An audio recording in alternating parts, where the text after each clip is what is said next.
حدیث اور صرف سند حدیث کو دیکھ کر ہم یہ فیصلہ کر لیتے ہیں کہ اس پر عمل کرنا ہے یا نہیں کرنا، جبکہ اور بہت ساری چیزیں دیکھ کر یہ پتہ چلتا ہے کہ حدیث پر عمل ہوگا یا حدیث پر عمل نہیں ہوگا۔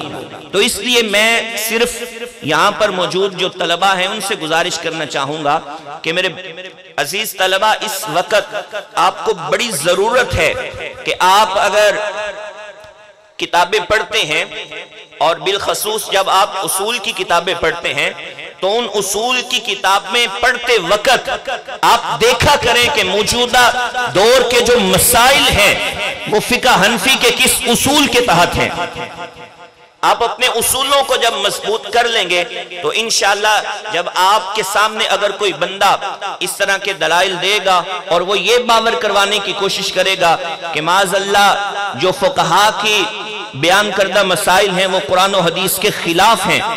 تو انشاءاللہ آپ کا ذہن جو ہے اس حوالے سے پہلے تیار ہوگا، آپ بڑے اچھے طریقے سے آپ اپنے مذہب حنفی کا بھی دفاع کر پائیں گے۔ اور جو اس وقت لوگ جو ہیں وہ جناب والا بہت زیادہ بدزبانی استعمال کرتے ہیں ائمہ کے خلاف یا فقہا کے خلاف، اس کا بھی آپ جو ہے وہ مؤثر اسے دلائل کے ساتھ جواب دے سکیں گے۔ تو اللہ تبارک و تعالی سے دعا ہے کہ اللہ تبارک و تعالی جو ہے ہم سب کو ان چیزوں پر غور کرنے کی توفیق عطا فرمائے، اور بالخصوص اللہ تبارک و تعالی سے دعا ہے کہ اللہ تبارک و تعالی حضور اشرف العلماء رحمت اللہ علیہ اور محدث کبیر حضرت علامہ مولانا غلام نصیر الدین سیالوی صاحب رحمت اللہ علیہ کے مزار پر کروڑوں رحمتوں برکتوں کا نزول فرمائے، اور اللہ تعالی ہمیں ان کی دی ہوئی تعلیمات پر عمل کرنے کی توفیق عطا فرمائے۔ وما علیہ الا البلاغ۔